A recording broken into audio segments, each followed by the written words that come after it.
Then I'd like to invite you to kneel in prayer with me.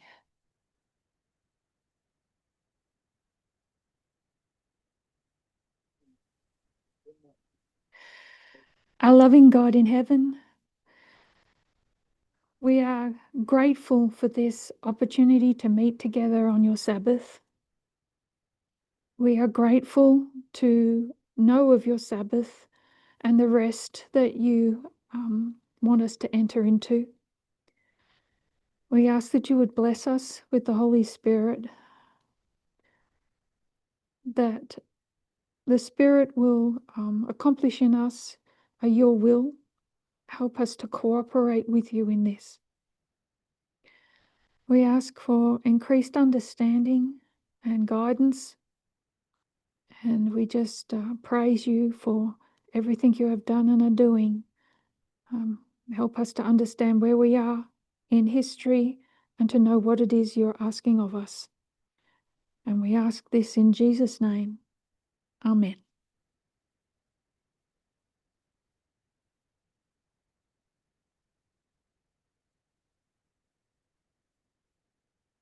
Okay.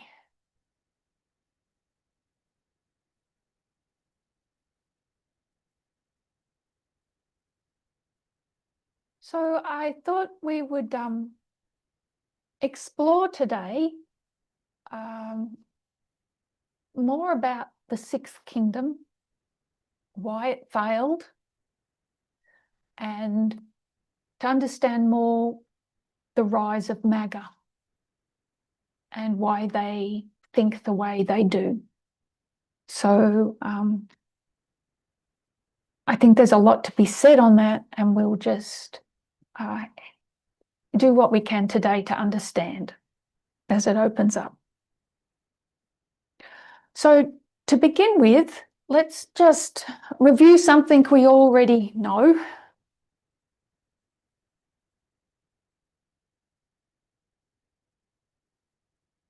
And that is how the seven churches of Revelation 2 and 3 work. Wow, watufupi wenu wako wapi?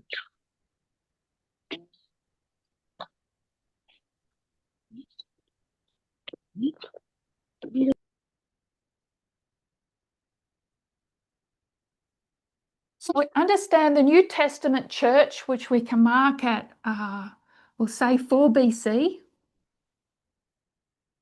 with the birth of Christ, the arrival of the wise men and the shepherds, and the beginning of the church of Ephesus. If we line up the seals with the churches, we know this is where the church goes forth conquering and to conquer. Then it goes through the period of Smyrna, where during the reign of Diocletian, where there's a lot of persecution, which history tells us that they largely brought it on themselves by not being wise, not all of them, but to a big degree. Because of that, we know that the faithful suffer persecution, so there's cause and effect here with Smyrna, but that persecution also resulted in them compromising to stop the persecution. So we have the history of Pergamos, where teachings start to be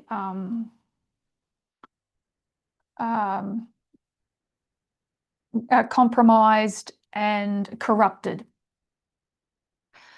And they start to tolerate, as Elder Parminder has been talking about, the teachings of the Nicolaitans, or the Gnosticism that was popular at the time. And then as a result of that, Jezebel is going to teach and seduce God's people, and we enter into the captivity known as the Church of Thyatira. Coming out of that captivity, we mark 1798, So that's our 1260 years. And we have the churches of Sardis, Philadelphia, and then Laodicea. They can be known also as contemporary churches. We can see them consecutively, but they can also be contemporary. So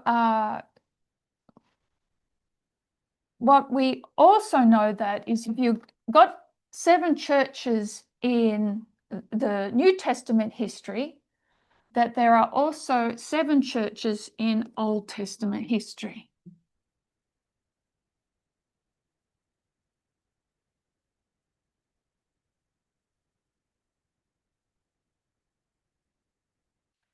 So God's people are brought out of Egypt, out of darkness, and that new movement, it goes through its Ephesus phase.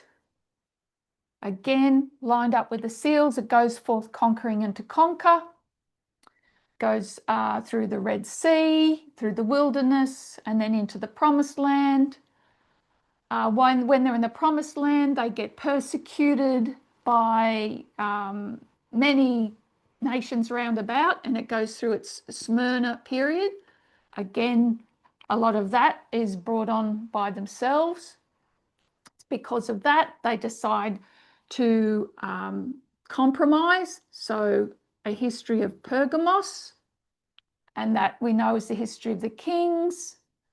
That results in captivity, which we call Thyatira, and that's 70 years for the southern kingdom. They come out of captivity, and we see the churches of Sardis, Philadelphia, and Laodicea. Again, they can be seen consecutively and also contemporary. But the Laodicea of ancient Israel corresponds to the Ephesus of modern Israel. So the people are called out of Laodicea into Ephesus. So that's just a review of something that we're familiar with, but I want to have a look at this in a little more detail. I'm just going to turn the board.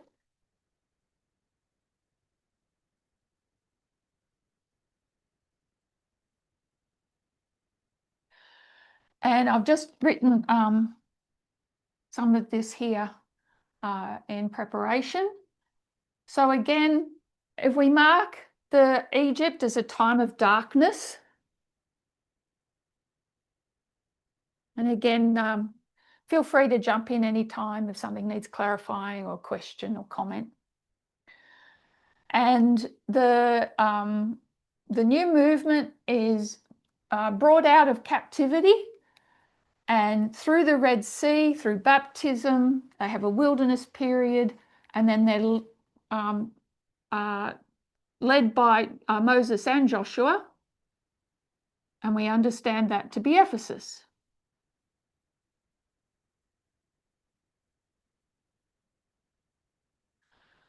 Because of their inability to fully purge the glorious land, the Palestine, the promised land, of the bad influences there, they go through the persecution of Smyrna.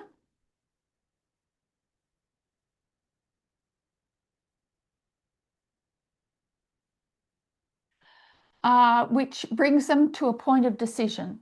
Like how do we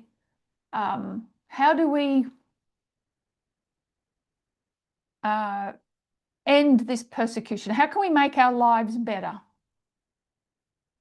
So it's at this point that they go into the glorious land. And in a previous study, I talked about the 3 sevens, basically. The 7 of the Sabbath that they're given back here in the wilderness, to explain how on the 7th day that the curse was to be lifted. They were to keep the Sabbath. And that was to give them rest and improve their life. So that's Exodus chapter 20. In Exodus chapter 21, it talks about how they were to treat each other as, calls them slaves, but the laborers, the workers, and that those that had, because of economic problems, had to sell themselves into slavery, that they were freed every 7th year. So that talked about their liberty. So they were to have life and liberty when they went into the promised land. And then also how the Jubilee worked, and that every 7th year and every 49th, 50th year, all debts were to be cancelled and prosperity was returned to everybody. There was to be equality as far as their pursuit of happiness. So when they went into the glorious land, if they followed all the directions that God gave them, they would have had life, liberty, and property. Pursuit of happiness. So those directions were given them in the wilderness. They went into the glorious land and they failed to put them into action. And so under the period of Judges, they're getting persecuted, and they don't see in God's plan a solution to their problems. The solution to their problems is what all the other countries do, all the other nations. They have a king, somebody in charge to just take care of all the problems. And so earlier in the history of the Judges, they look for a king and doesn't work out. And then towards the end of that history, while Prophet Samuel is getting old and they're really worried what the future is going to hold, they again cry for a king. And God says to Samuel, give them what they want, listen to them, but tell them what it's going to be like. So I just want to read a bit from 1 Samuel chapter 8. And just looking at verse 10 onwards.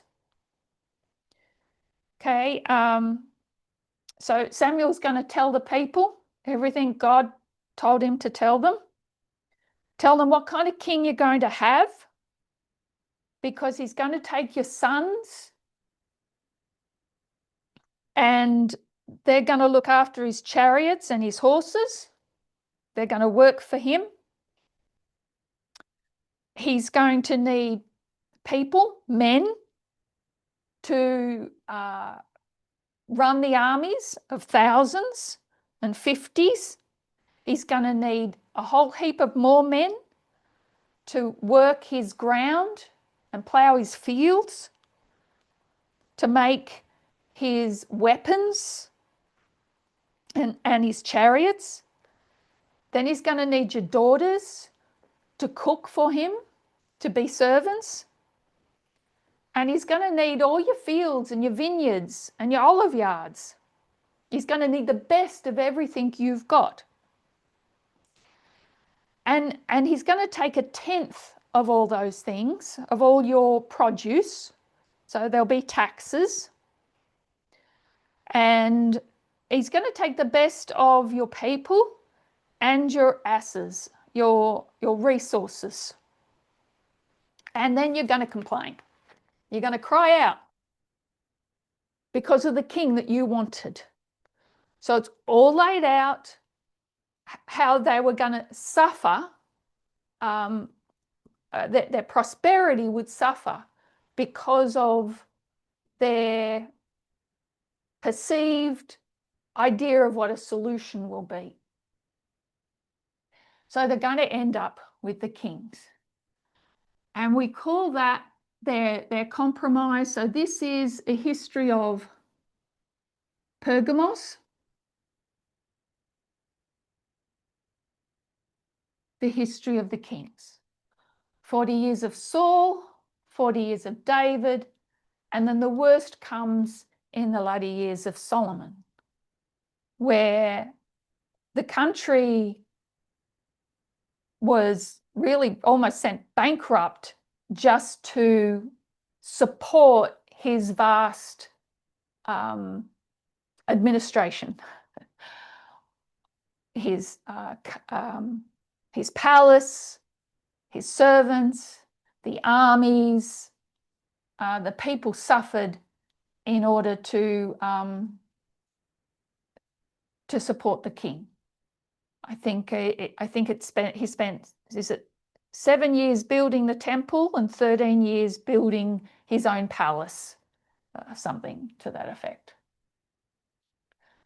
And so after 120 years of kings, people are going to complain because it's tough living under Solomon. And this is where we see the kingdom divide, and to the north and the south. So the 10 tribes of the north, Jeroboam, and the 2 tribes in the south, Rehoboam. So Jeroboam was a part of the government of Solomon, and Rehoboam was the son. Rehoboam was going to follow in the footsteps of his father, and he wasn't going to cut taxes. He wasn't going to make it easier for the people. And so there was this civil war, and we see the divide. So why did the northern kingdom collapse? Why did it go into captivity? It was taken away by the Assyrians in 722. So we can call that maybe Thyatira for the northern kingdom.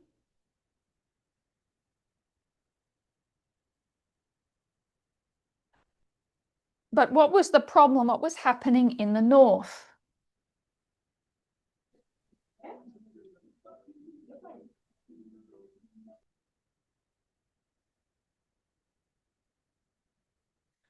So we know that there was religious apostasy. That Jeroboam built the 2 golden calves, one in Bethel and one in Dan, which represent the combination of church and state. So the 2 golden Apis bulls.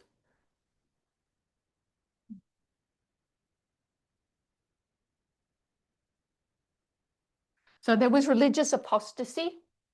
He did more than that. He just didn't want the people to go to the southern kingdom to worship, because Jerusalem, the temple, was all in the south. So he had to build a counterfeit in order to keep the people in the north, because he thought they might end up killing him, and they might end up just jumping sides.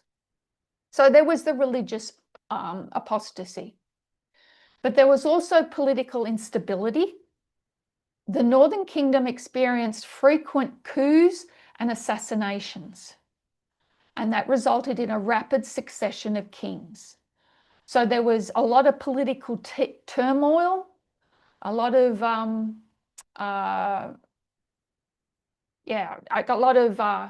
state turmoil, and that made it susceptible to external forces, the Assyrians and anybody else that wanted to take over the kingdom.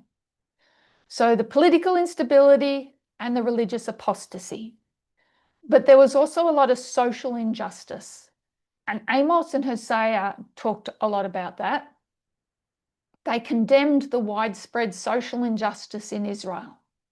There was exploitation of the poor and corruption among the elite. So the poor were trodden down and the elite got their wealth through corruption. And these also helped the societal decline. So it was moral and spiritual. So Northern Kingdom, we see them as the bad ones, and they were. There's a lot more apostasy there than the south. But we know the Southern Kingdom fell as well. So what went wrong with the Southern Kingdom? So there were also internal factors. There was religious apostasy and idolatry, not as bad as the North, but it developed and did get as bad as the North. Well, some of the kings were worse than the Northern kings. So despite there were periods of religious reform under Hezekiah and Josiah, they always reverted to idolatry, and they neglected the covenant of Yahweh. So there was persistent, like the North, persistent idolatry and a rejection of the commandments. They also had political instability.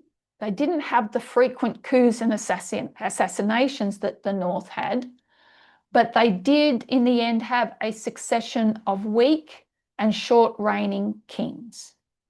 So that's your Jehoahaz, Jehoiakim, Jehoiachin, and Zedekiah. So rapid changes, political instability. And that weakens a kingdom's inability to face external problems, external threats. But there were also economic reasons for the South to fall. So it was an agrarian economy, as you would imagine. Subsistence farming. It didn't have the landscape that the Northern Kingdom had. So it was more hilly. It was harder for crops and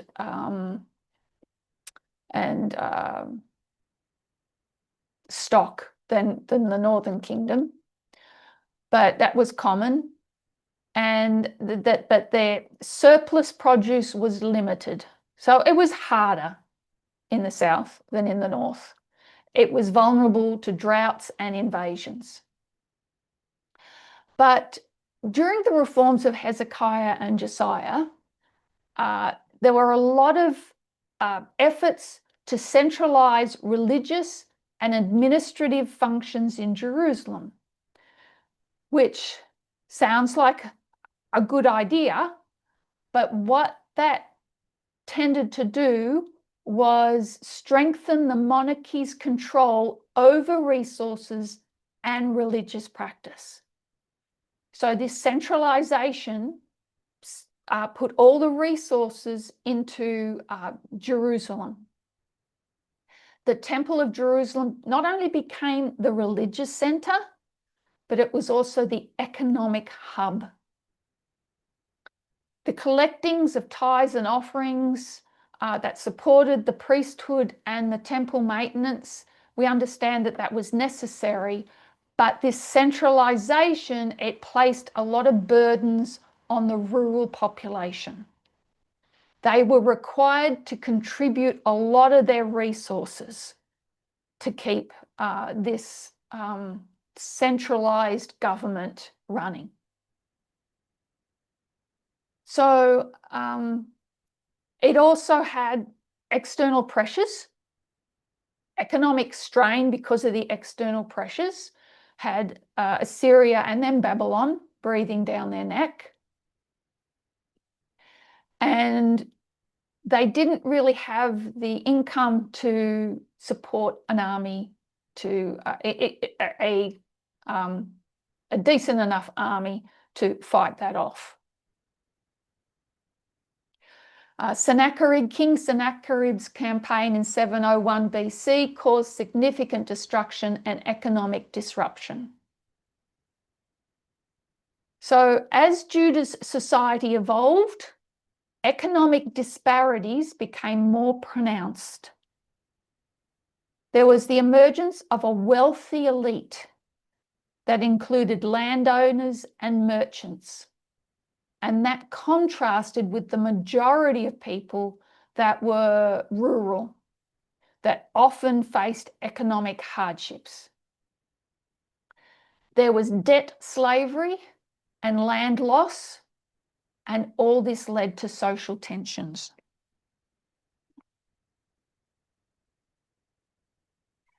And the prophetic writings of Isaiah and Micah, they actually highlighted some of these social injustices. The exploitation of the poor and the accumulation of the wealth by the elite. So we can't just look at the Northern Kingdom as bad and the Southern Kingdom as good. I don't think we ever did that to any great degree, because we know the Southern Kingdom goes into captivity. But it's more than just a religious backsliding. It's all connected, really, but the economic conditions for the people was a large part of this problem in the South as well. The economic condition of the people in the Southern Kingdom of Judah was characterized by a predominantly agrarian lifestyle, efforts at centralization, external economic pressures from the dominant empires, and increasing social stratification, so classes, basically the rich and the poor. These factors collectively contributed to economic vulnerabilities, which alongside political and military challenges played a role in the eventual fall of Judah to the Babylonian Empire. And I've got 677 there. And this is where we note the Southern Kingdom going into captivity.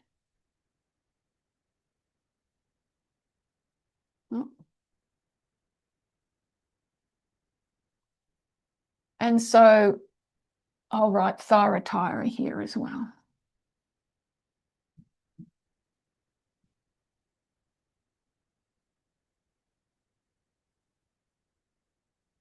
So we note that when we're talking about this kingdom, we're talking about a theocracy. So it is church and state combined. So there are issues of the church with the idolatry, and there are issues with the state and the general care for the people, the provisions for the people. So they go into captivity.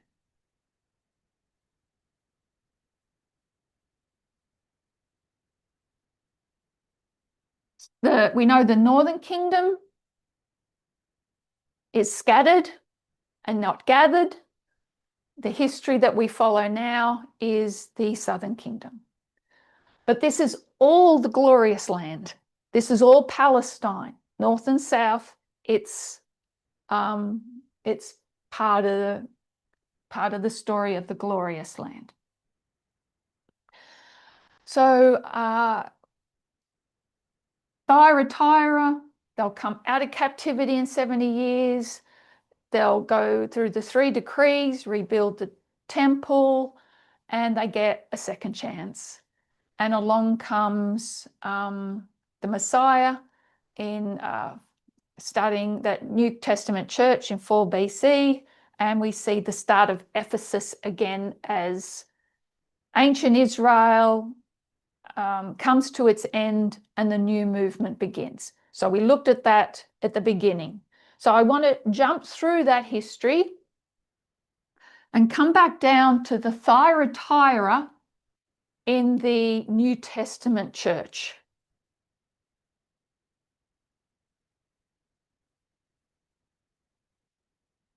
So we're going to go from Thyatira in the Old Testament church to ancient Israel to Thyatira in the Christian church.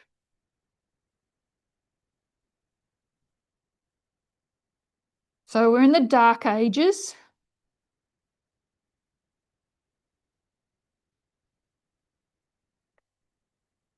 And we're in Europe.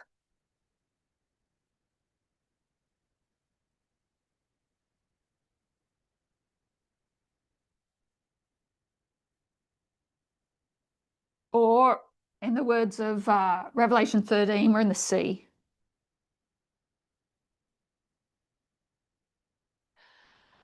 And we'll get to the, I'll just mark the Protestant Reformation here that occurs during this 1260 time period.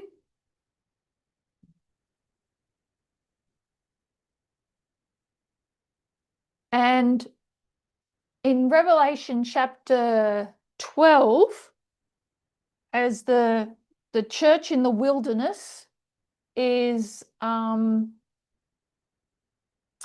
suffering persecution, the dragon goes forth to flush that church out of hiding and to destroy it. That church is going to be saved by who? We're told in Revelation chapter 12 that it's the earth that helps the woman. And what's the earth? The earth is the United States of America. The earth is the glorious land. So I'm just going to mark that here, because when did this church arrive in the glorious land? I'm going to write 1620.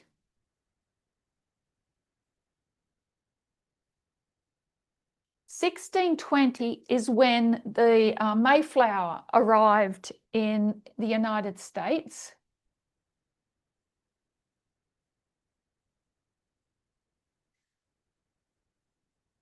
These are the Pilgrims, or the separatists that broke away from the Church of England. They sought religious freedom. And I just want us to note that in 1620, that's the woman that's getting helped here, gets to the earth, is able to avoid the dragon that's over in the sea. But what happened in 1619?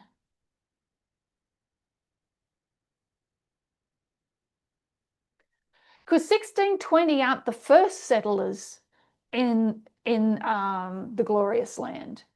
These are the Puritans, those escaping religious persecution. But before that, there are English settlers that are there for other reasons. So the early English settlers, they migrated to North America during the early colonial period, the late 1500s to the early 1600s.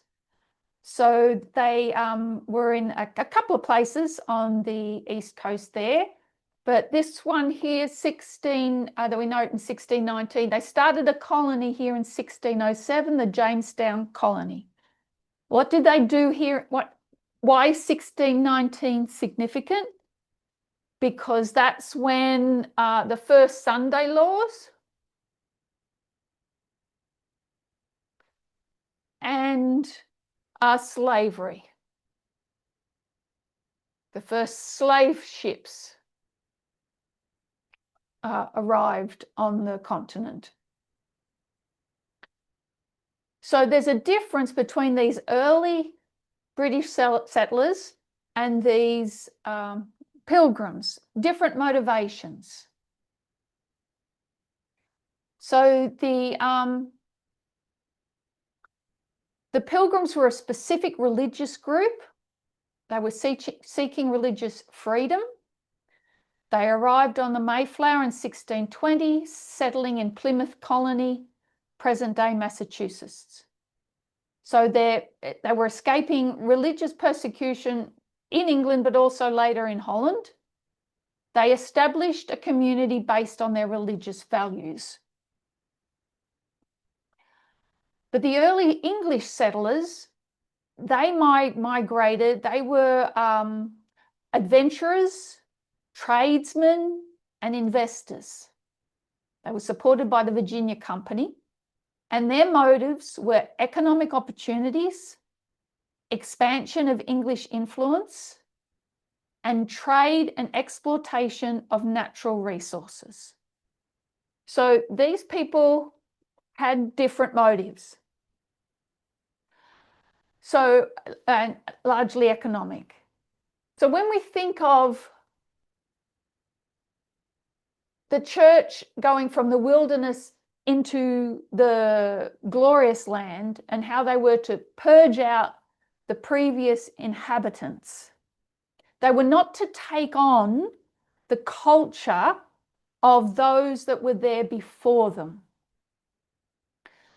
We bring that down to this time, and it's often thought that they were to, this was taken literally by the Protestants of the day, not here, but especially later on, to purge out the indigenous people. But what they also weren't to do in this time period was take on the motives and the ideals of these English settlers. So they were to operate, the Pilgrims were to operate from different motives to those that were there before. It wasn't about actually literally purging out people, but it was to establish a colony based on different motives. They wanted life, liberty, and the pursuit of happiness, but it was to have no slavery, Sunday laws, no religious persecution, and no oppression of other human beings. So these pilgrims were to operate differently to those that were there before them. And those that were there before them weren't just Indigenous people. So again, just to emphasize, it wasn't about kicking them out of the country. It was about establishing colonies that operated differently. So we can line up the glorious land as far as the earth, America, helping the church in the wilderness back here. Because the Revelation 12 calls it the earth. It's not until we get to Revelation 13 that we see the two-horned beast. There's no two-horned beast here in 1620, but there's an earth. So now they're to get to work and to establish a government that will protect them and provide for them, that they can have life, liberty, and pursue happiness.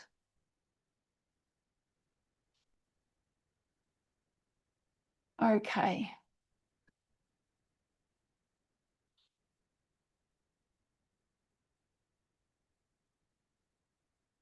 So understand that we're still here, we're still under the Thyatira time period, even though the New Testament, some church has found safety in North America, they're still under the Thyatira time period. That's going to take us through to 1798. So I'm going to put that here.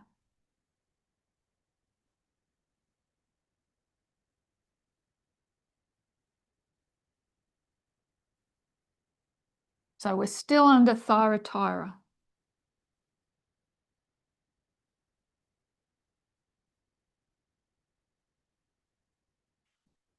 And we come to 1798.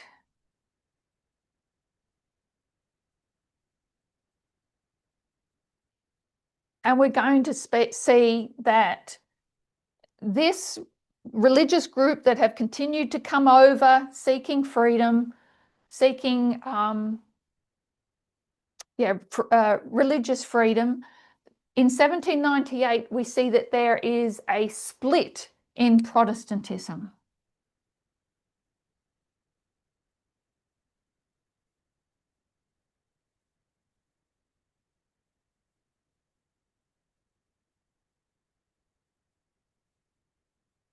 And we'll see the Church of Sardis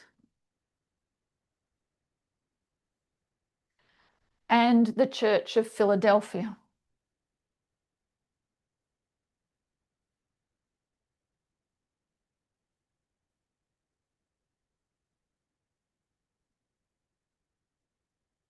So the first angel's message arrives in 1798. But we also know that because of the political situation in 1798, that and the Protestant because of the results of the first and second Great Awakenings, we see a split in Protestantism here. And we're going to see one group that are going to promote conspiracy theories, and they're going to fight against another group. So while this history up here is church and state combined, when we get down here, we go, when we get to the New Testament church, there is a separation of church and state. And that separation of church and state is also seen here. There is a story in this history regarding the state, and there is a story in the history regarding the church. They are connected but not fully combined. And so we can note here that at the very inception of the United States as a world power and the two-horned beast of Revelation 13, we can see the sixth and seventh kingdom.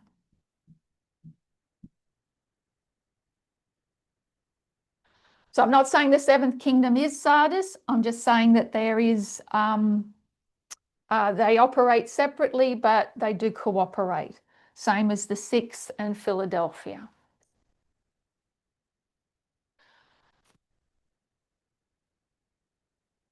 And so Sardis will become apostate Protestantism in 1844. And it will be apostate Protestantism is scattered. It's not going to be gathered. It will just continue to be apostate. We're talking about the institution, not the people. People can be drawn out. So Philadelphia, we will mark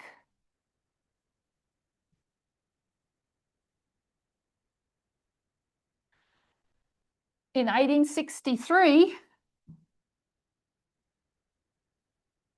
it's going to go into captivity, but this captivity isn't Thyatira, this captivity is Laodicea.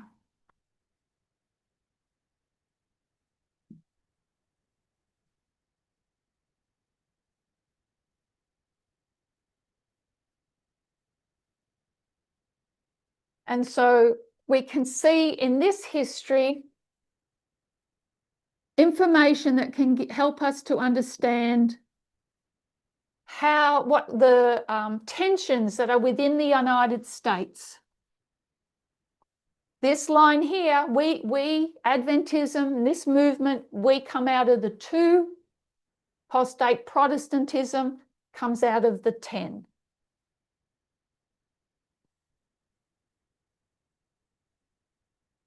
So any thoughts or questions so far?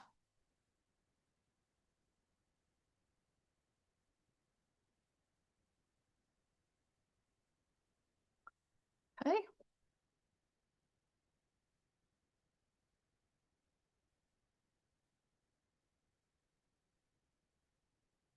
So we're going to continue this history here. And I'm just swap board over.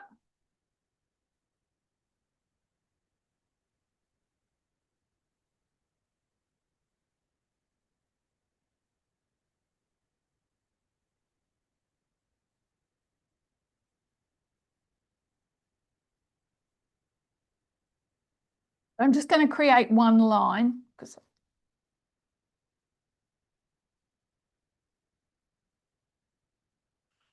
maybe if I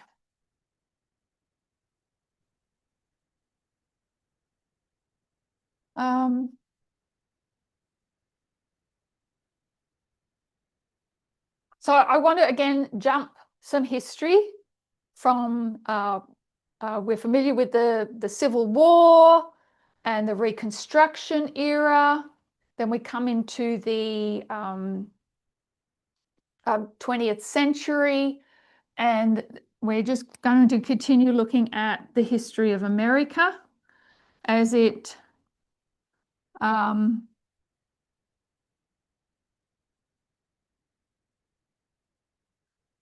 as the church goes through its period of captivity. So if we can note that while we call it Laodicea, that Laodicea can also be likened to Thyatira. It is a period of captivity. And we're going to note that as 126 years of captivity. Because we know that we can line up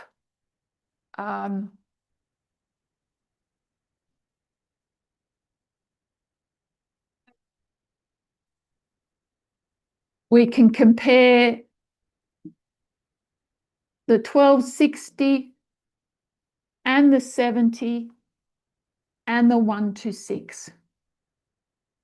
And while these are Thyatira, this is Laodicea, we can compare Laodicea and Thyatira.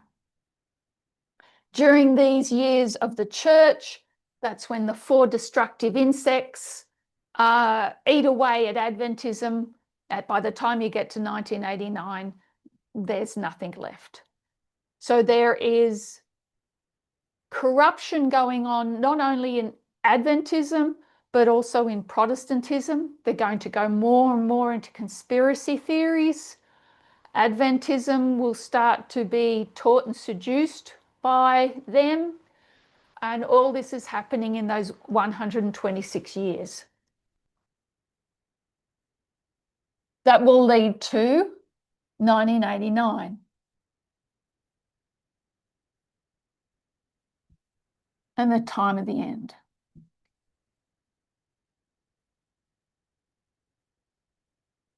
So we see religious corruption during that time.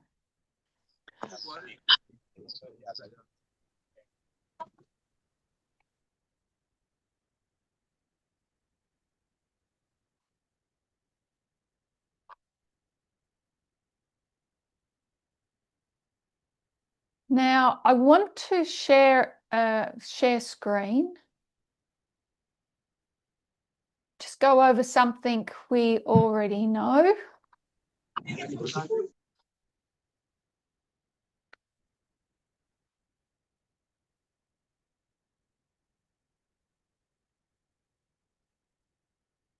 And now I've lost.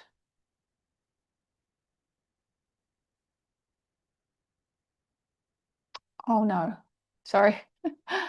I just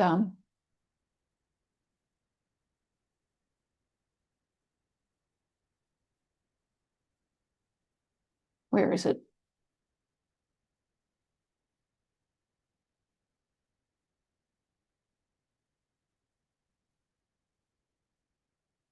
Here it is.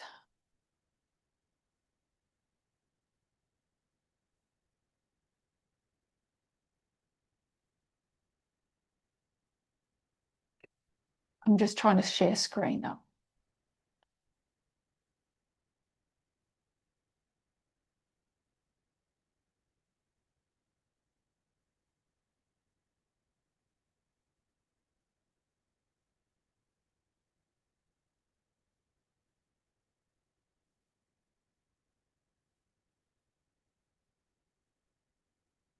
Here we go. I can just get rid of the ribbon so that you can see it better.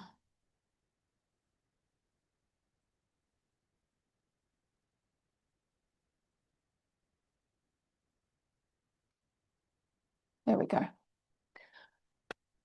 Okay, you'll let me know if you can't see that.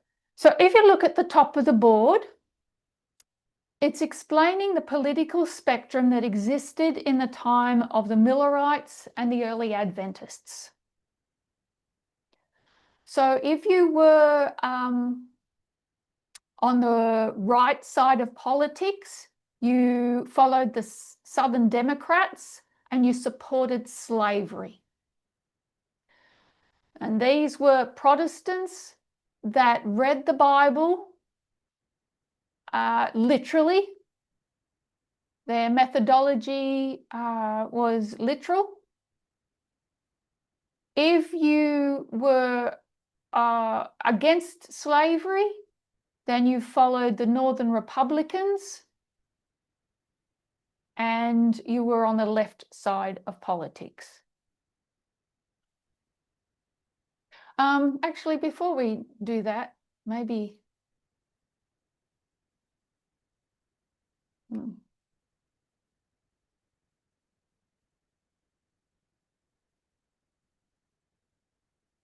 just a quick revision that all this comes from the French Revolution, and that if you were on the right side of the king at the French Revolution, you were called a reactionary. So the king's sitting here in the middle on the throne. There are people that are unhappy with the economic situation. They want revolution. They want everything turned upside down. They're over on the left. These are the ones that want revolution. The right ones on the right, they want revolution, but they want to keep the king. And they're reacting against this progressive movement. So this is a progressive movement that wants to improve the economic and social circumstances of the people. And those that stood on the right side of the king during these conventions were called reactionaries because they're reacting against this progressive movement. So they do want improvement, but they don't want, they want to keep the king. Just like in ancient Israel, they see having a centralized, powerful person and government was really the solution to the problems. Take away the king and you'll have anarchy, things aren't going to work. So that's why, that's where our right and left come from.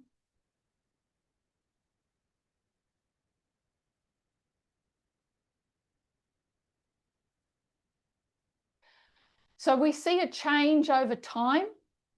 We have 2 world wars. And then there is a shift in the political position of people that occurs during the 1930s and the 1960s. The 1960s, there is social change. We see the Civil Rights Act and the Voting Rights Act that occurred through the works of Lyndon Baines Johnson, who was a Democrat, and he was, they were conservative. He was from Texas, but he understood the plight of marginalized people and fought to bring in desegregation and to change and improve the social conditions of the people at the time. And then, but before then was that in the 1930s, there was Franklin D. Roosevelt, and he wanted to improve the economic conditions of the people. So there had been a depression, there was a lot of unemployment, a lot of poverty, and he and his government brought in what's called the New Deal. Now, there was a reaction to both these things, both the New Deal and these new social contracts, the Civil Rights Act. And this caused a shift in what people what parties they belong to. And so we see today that if you're on the left, if you're progressive, if you're fighting for equality or freedom, the Liberal side are the Democrats, and today the Conservatives are on the right, the Republicans. So they believe in freedom over equality. The left is equality over freedom. So you're all familiar with that. What I want to take a look at is this economic situation here, the New Deal, and why people reacted to the New Deal. So I think we do understand that why did they react to this Civil Rights Act? Again, it comes down to wanting freedom over equality. Okay, we can bring about desegregation, but don't force integration. Don't make me integrate. So that was at the heart of the reaction to the Civil Rights Act. Let's have a look at what the reaction is to the New Deal, to this economic policy.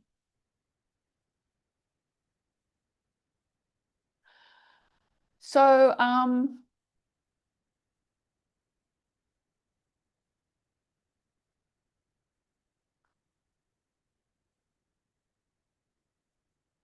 the New Deal.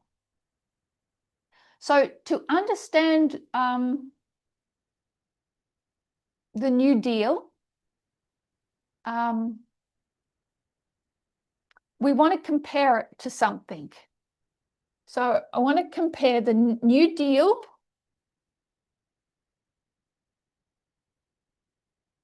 should put up here.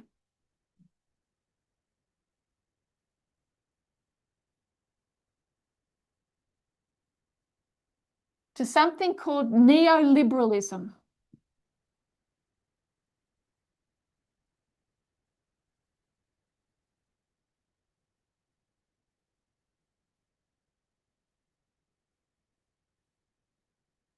So these two, they're two economic paradigms. They're very different. They differ fundamentally in their approaches to how the government intervenes in either in social welfare or with the markets.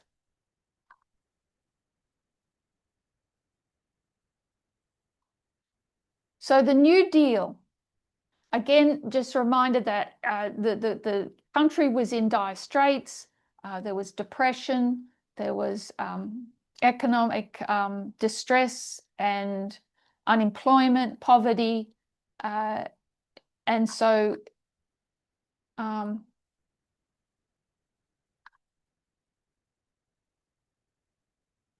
what this government brought in was this New Deal. And what it does is it supports the idea that if the government spends, it can stimulate demand and pull an economy out of recession. So it puts lots of emphasis and money into welfare and to reduce the economic inequalities through progressive taxation and public investment. So the government puts money into investment. The government provides a welfare system to help the people. What they did was they financed huge public work projects. So roads, buildings, dams, you name it, bridges.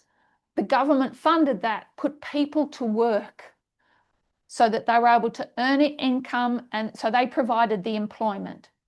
There were social safety nets so that you wouldn't go hungry, you could get clothing, you could get medicine, financial reforms, And they did a lot of changes to their banking and markets.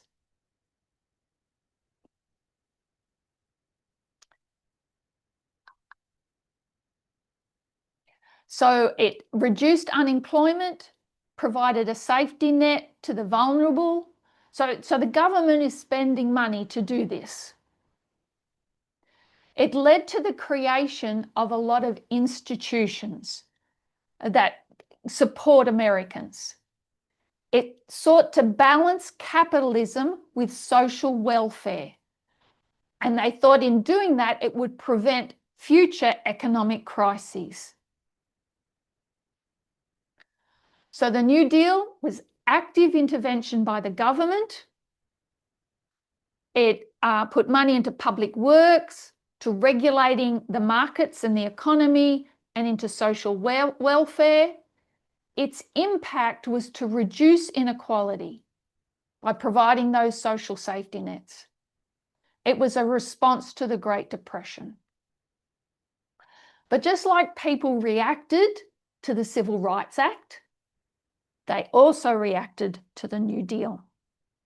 And the reaction to the New Deal came in a different form of economic thought, and that's called neoliberalism. So they are fundamentally different approaches to government intervention and market regulation. So what neoliberalism prioritizes is let individual entrepreneurs have the freedom to use their money as they want, to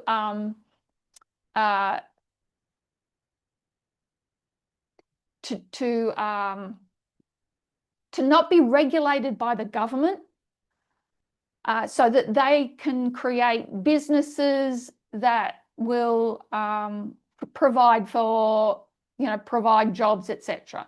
So they believe that they just let rich people spend the money as they want. Don't let the government do it. Let the rich do. The entrepreneurs build businesses. If they fail, they fail. But if they succeed, that will provide the needs for the people. And the government doesn't have to do that. It reduces government spending and it fosters economic growth. So neoliberalism is about cutting taxes, especially for businesses and high-income individuals, so that those businesses and the rich will invest their money, which will provide opportunities for lower income people. So let them do the investment and the economic building. It will incentivize investment. Just let them have free rein. Neoliberalism, their policies involve the deregulation of industries, the privatization of state-owned enterprises. So the government doesn't own the electricity companies and the water companies and anything like that. Let private businesses own it, and they will create money. They will build up those businesses that will help the people. It takes it off the hands of the government. So we're talking small government, really. So we had the deregulation of the airline industry, free markets, and implementation of free trade agreements like NAFTA. So the social impact is that it would contribute to economic growth and globalization. So neoliberalism is connected to globalization.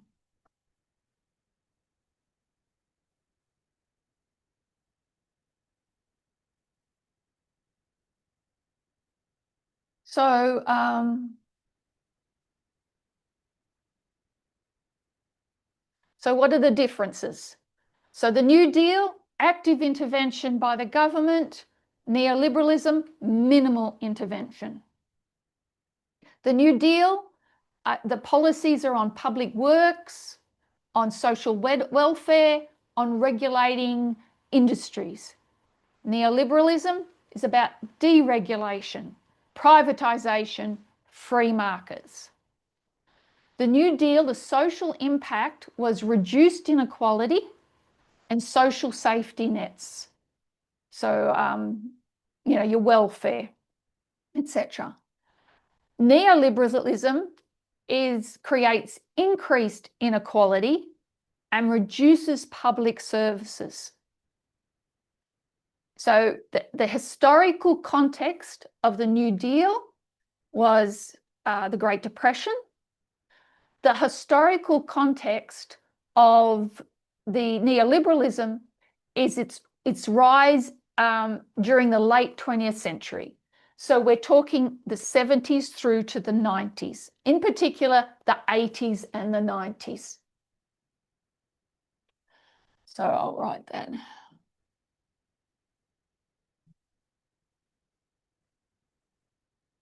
And this is the Great Depression.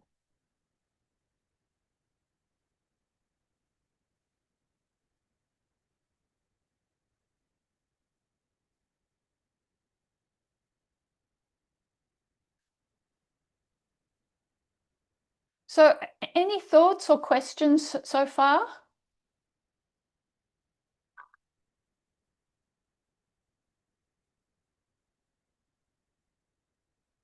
So the two main pushers of neoliberalism, Margaret Thatcher in the UK, Ronald Reagan in the United States. They are the main, I guess, the faces of neoliberalism during these 80s. And they will affect how the countries operate into the 90s. And so that might be a good place to take a break because the next part will be,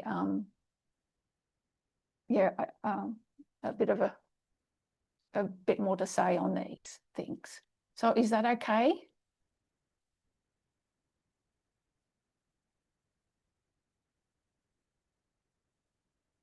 Any thoughts or questions so far? That's okay. There's a question from... Hand up? Yeah, sure. So just for clarity, so I'm just thinking, so the New Deal and the neoliberalism, these two economic models, are you trying to suggest they are going to give us a glimpse of the deep MAGA and the dark MAGA, or I'm thinking something else? Okay, New Deal, it's finished. So that's the policies that probably would have, if they were continued, I mean, they weren't perfect, but if they had been developed, might have provided equality. But neoliberalism its results will bring MAGA, and I'll explain that in the next hour. So this is not the economic policy of MAGA, but it has resulted in MAGA. So the aim of this study is to understand why the Sixth Kingdom fell and why the creation of MAGA. What is it reacting to? Where has it been failed? What those people have been let down. Does that help? Hope it might become clearer next hour. All right then, well, I'll close in prayer. Excuse me. Our loving God in heaven, we thank you for this hour. We pray for our break, that we can clear our heads and exercise our bodies and be awake for what is to come. Grant us all clarity as we work through this material. And we thank you for your goodness towards us and ask in Jesus' name. Amen.